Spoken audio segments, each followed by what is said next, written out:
You are listening to episode 116 of the Confident Coaches podcast, the one where I'm going to invite you all to embark on a new goal with me. You ready? Let's go.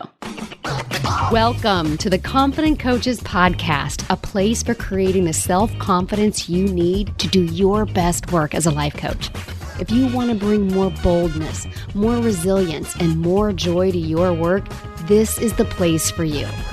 I'm your host, Amy Latta. Let's dive in. Well, hello there, Coach. How are you doing today? I know, I'm always doing fabulously. I just ran a brand new class today called Overcoming Offer Obstacles, where I broke down the top obstacles that coaches have told me that they face when it comes to making big, bold, irresistible offers. And it was hot. It was on fire. You know that thing where you talk about, oh, you're going to start doing work that blows your own mind? This definitely blew my own mind.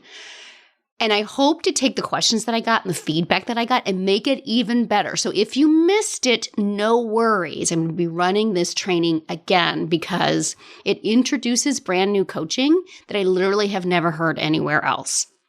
And I can thank being down and out with the COVID and the flu for the past 6 weeks for having these ideas come to my brain. So all the more reason, I know we've been talking about it a little bit, but all the more reason why building downtime away from your business time, why 100% effort does not mean working all of the time. All the more reason because some of your most brilliant ideas will come to you when you're not even thinking about your work. It's fabulous. Now, today's episode, I'm just going to come out front. It's different than any other episode that I've ever done because every single topic that I've ever shared with you, I've already done the work. Now, it might be recent work. It might be a recent revelation, but the revelation was had and I'm now on the other side of it in some way. Now, that doesn't mean that sometimes I don't still get caught up in it and I have to remind myself, oh yeah, that's right.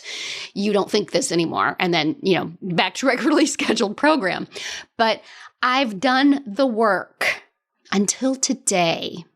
So I'm introducing a concept to you where I'm in the thick of the work.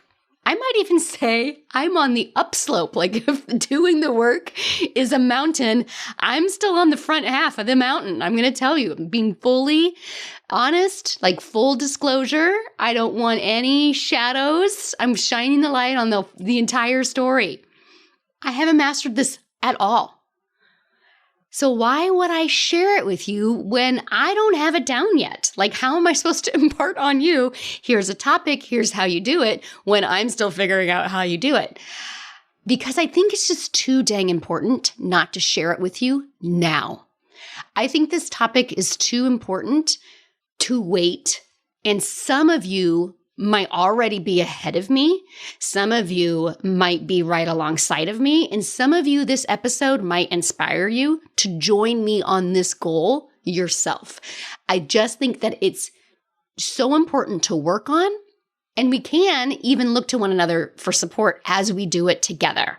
Are you in? Are you ready to come on a new journey with me? So what am I talking about? I'm talking about single tasking. I know. It sounds super sexy, doesn't it? Wait, single tasking? This is her big, bold idea? I guarantee you that what I'm going to introduce to you today, this really has the potential to change your life, to change your day-to-day, and it is an extended conversation of that 100% effort conversation that we've been having over the past couple of weeks. All right, but first, some backstory. So I was born in 1974 on a Wednesday. No, I'm joking. I'm not joking. We're not going that far back. So my formative years were steeped in women can have it all culture. I mean, my husband can still quote that perfume commercial. I can bring home the bacon and fry it up in the pan and never let you forget that you're a man because I'm a woman. Like Anjali perfume really messed up an entire generation of women. And then those women are now raising women and are now raising women. The tagline for Anjali perfume was literally the 8-hour perfume for the 24-hour woman. What kind of bullshit was that? And we soaked it up. And my husband's like, yeah, I can tell awful, but he can still sing all the damn words to that commercial. So what I think is fascinating is that before this kind of women can have it all revolution, we used to say like that our value as women was as caretakers. And that was the only thing. Like women do not work outside of the home, right? So the pendulum was way far over here. And then it swung in the entire opposite direction, that our value is in taking care of children and working full time and keeping the house clean and having dinner on the table and satisfying our husbands and. And yeah, we need all 24 hours of the day in order to do all of that. So what became the answer was multitasking. Now, multitasking is something that doesn't just affect women. Though I have found in a study of 2, it's definitely something I struggle with more than my husband. And I find that to be fascinating. He definitely is much better at just doing the task that's in front of him, where I am always doing like 5 to 7 things at a time. So I am fascinated. Like, of course, that's just a study of 2. I can't be sure that that's universal. I do think multitasking, however, does tend to affect women more than men. I reserve the right to be completely wrong in that.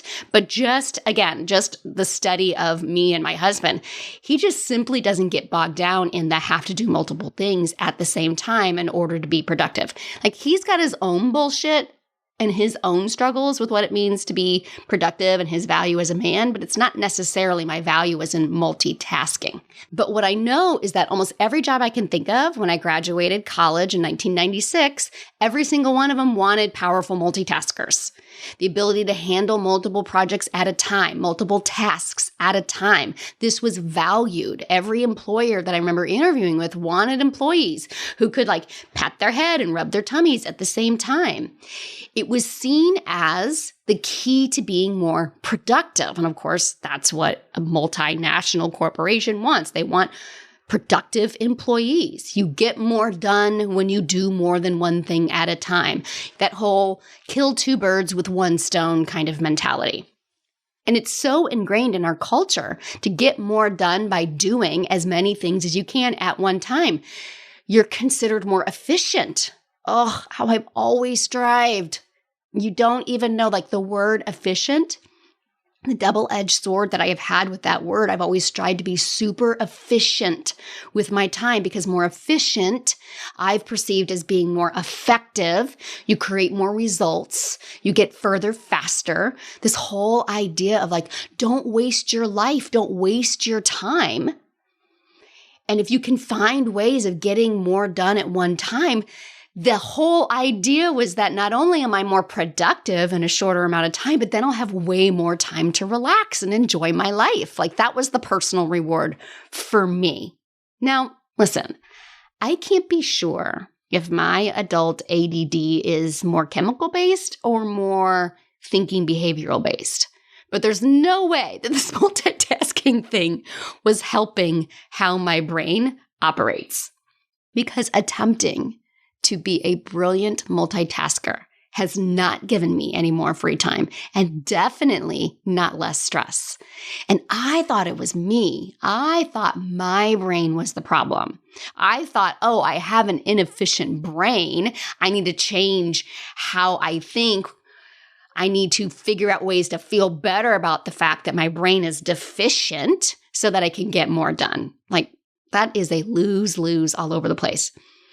And have you all ever heard of the book, If You Give a Mouse a Cookie? If you're a parent, there's no doubt that you've read the book. If you're not a parent, the gist is, if you give a mouse a cookie, he'll want to go get a glass of milk first. And then on the way to get that glass of milk, something else will happen that he'll need to take care of that. And the next thing you know, he's writing notes and he's cleaning up messes and he's doing 100 different things. And he doesn't get around to actually getting that cookie until the end of the book. That's my brain. And it's like a multitasker's manifesto, right? Like now that I'm really understanding more about multitasking and single tasking, I can see now of like, oh, that's not just a cute, oh my gosh, that's so me. It's like, oh my gosh, that is how my brain functions. It's like I'm over here, and while I'm cleaning up this stuff over here, I'm going to knock this out and I'm going to knock this out. But then I get sidetracked with that doohickey over there. And the next thing you know, I've got 5 things in my hand. So I'm going to go set one down, and then I walk into the kitchen, but I set down the thing that was supposed to end up in the kitchen. And oh my God, I create so much more stress for myself when I do this, right? And I've operated this way for like forever. I don't remember ever not operating this way. And I'm going to be 48 years old this year. I can't even think back to a time where I wasn't trying to be more efficient, where I wasn't trying to knock multiple things out at one time. And I thought there was something wrong with me. And I really think, while maybe it's possible women struggle with this more than men, I do believe that multitasking is ingrained in our society. The patriarchal structures from centuries ago told us that our value was based on how productive we were.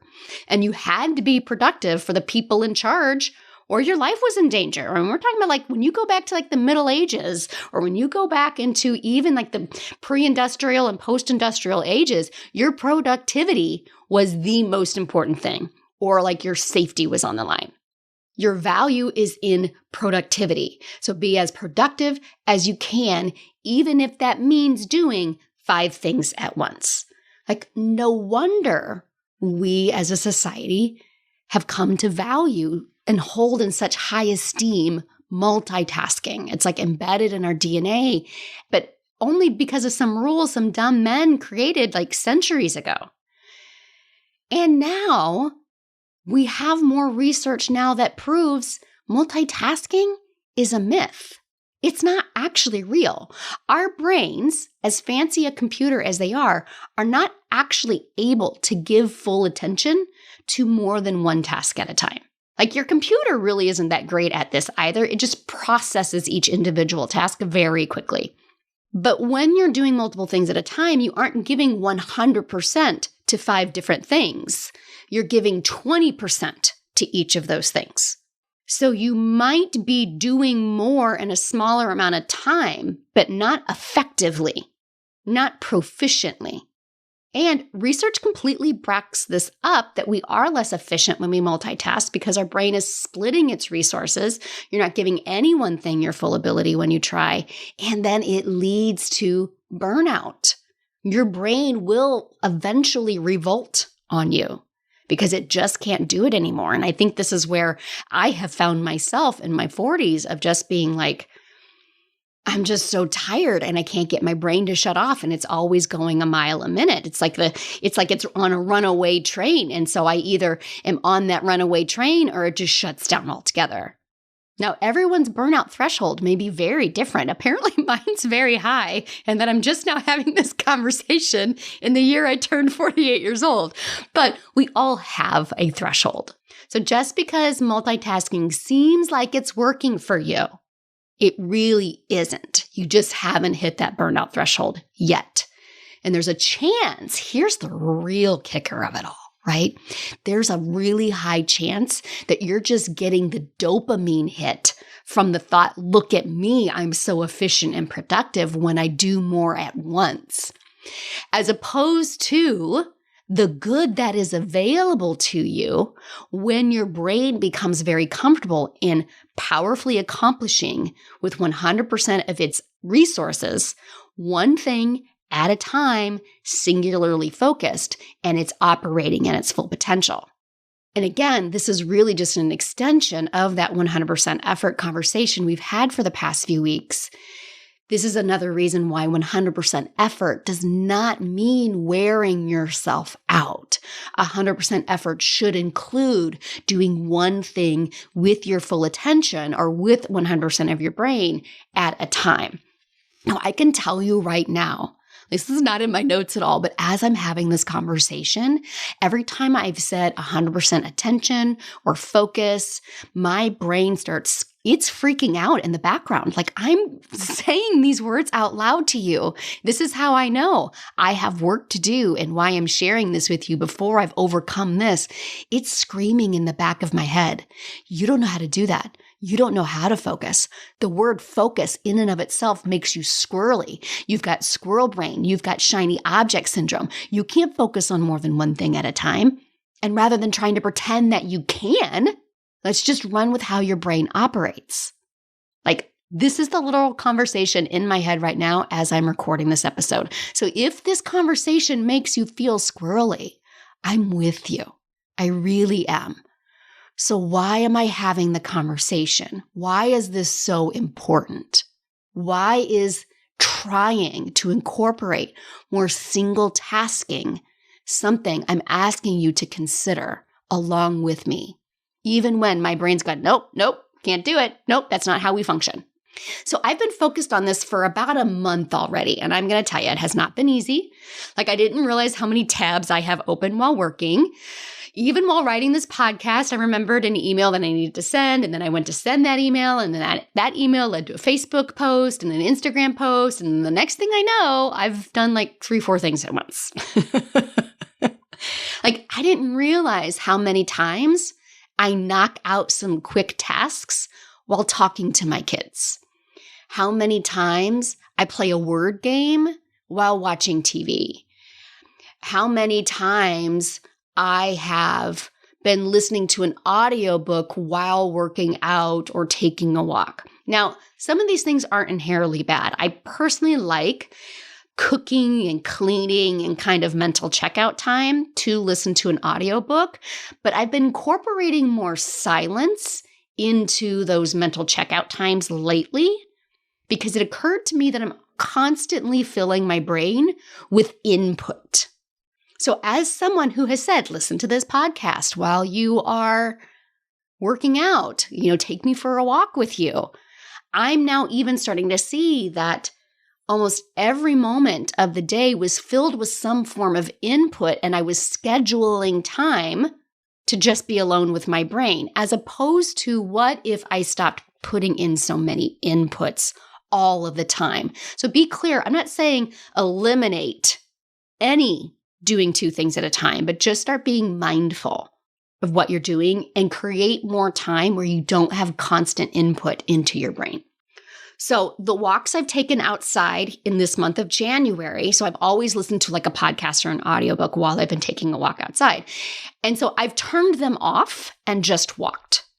And I can report back that I feel calmer when I'm done than I ever have before.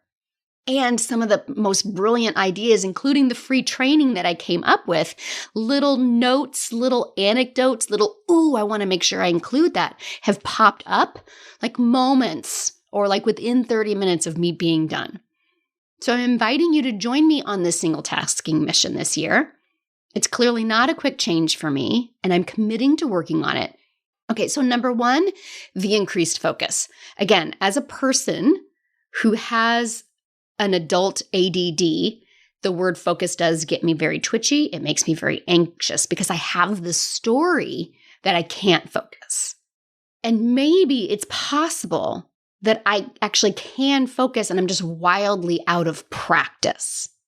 Maybe trying to do 5 things at once for 40 years has actually led to me to be somebody who is unable to focus. So the increased focus of really just looking at the task at hand and saying, I'm going to go write this thing, and my ability to calm the anxiety in my brain. Now, I use a term for myself. I call it coming back to center. And so what I mean by that is knowing that it is, and again, at this point, I'm unsure if it's more chemical, if it's just more behavioral. It is my brain's tendency to go off on tangents and to run this way. It's a total give a mouse a cookie kind of situation over here. And I can stop myself in any moment and just like my words to me are, I'm just going to come back to center. It just reminds me to come back to where I am and focus on the thing that's right in front of me and to breathe into that. And I can actually feel my anxiety drop down. So increased focus for me is creating less anxiety. And as somebody who has anxiety, again, like I'm really starting to question where these things are coming from. Is it more my behavior that's created attention deficit and anxiety? Or is it more chemical? Given my family history, there's a good chance it's a combination of both. But when I remind myself to come back to center and increase my focus on the thing that's in front of me, I can feel the anxiety drop out of my shoulders. It's like a big breath. And I'm just centered here with you. And I'm okay. All right, so number 2, by committing to single tasking, this is kind of the opposite thing. I won't be able to run away as easily from discomfort. So one of the reasons I multitask, other than ingrained belief systems and habit, is because when I butt up against something that makes me uncomfortable, when I butt up against a belief system that's still ingrained in me, I'll just go jump to another task. Like, multitasking is a great form of distraction. It's a great form of buffering. And I'll have to be willing to strengthen my discomfort muscle in a way that I've previously managed to avoid. And you know me in emotional strength training, I'm a big fan of it. So I feel like this is another doorway to increasing my emotional strength training.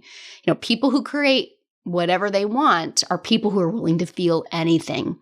So committing to single tasking is for me another pathway there. I will not be able to run away from discomfort so easily.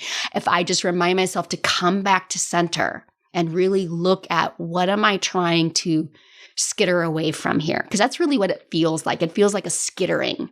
It feels like a flightiness, right? It feels like it's a very high energy, but on the verge of uncomfortable. Not so much excitement, but more anxiety, right?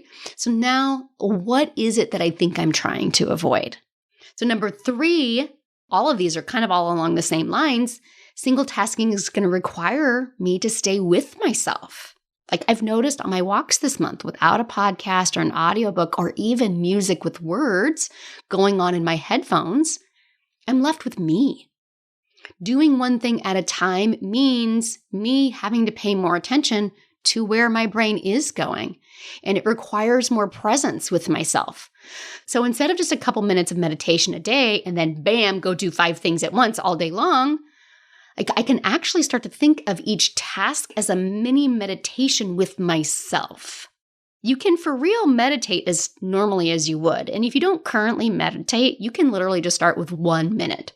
Like 1 minute where you just sit still and don't do anything. And just try to be present with you. That's all you need. Pair that with being with yourself as you do one task at a time, and you're going to get to know you so much better. And when you get to know you so much better, now we go into the 4th reason why.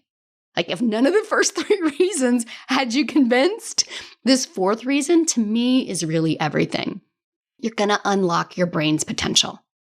When you get past the discomfort of really being with yourself truly for the first time over the course of a day, as opposed to just a couple minutes here or a couple minutes there, when you're not flitting from one task to another, you give your brain a chance to just go deeper than you've previously allowed it.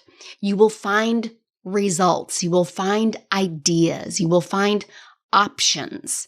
You will find a wealth of knowledge that you've previously untapped, things that you haven't considered before. You're creating more time over the course of the day rather than just a 30-minute super thinking session or just a 20-minute meditation session, but actually over the course of a day, giving your brain space to answer those questions that we talk about all the time here on the podcast. Especially if you are a Confident Coaches Mastermind student, I give you lots of questions to go solve for and help you find more questions to solve for. And single tasking increases the chances and increases the space where you allow your brain more chances to solve for all of those questions that you're asking of it. Like really understand that you are a creator. You are a maker of things. You are a well of genius ideas. And it's so much harder accessing all of that if your brain is constantly operating at fractions of its power. You will find solutions to client struggles you weren't able to find before. You will come up with brilliant new ways of explaining how you help people. You will simply feel more confident because your brain isn't spinning a mile a minute. And I truly believe that there is a way to incorporate single tasking no matter how your brain is wired. And for me, my anxiety is the key for me. When I start to feel the anxiety, that to me is my key. All right, let's just come back to center and let's just do this one thing in front of us. And I really am. So if you want to know how I'm starting this, I really am just making a point of when I'm watching TV, let's just watch TV. When my son comes up to talk to me, I'm going to put my phone down or put my computer aside or pause the TV show and give him my full attention. If what I'm doing needs to be done in that moment, I will ask him, can you give me a moment and then let me finish this and then I'll come back to you. Whereas I've been like, and I've been trying to finish the thing and also trying to engage with him. So this is really what I'm talking about.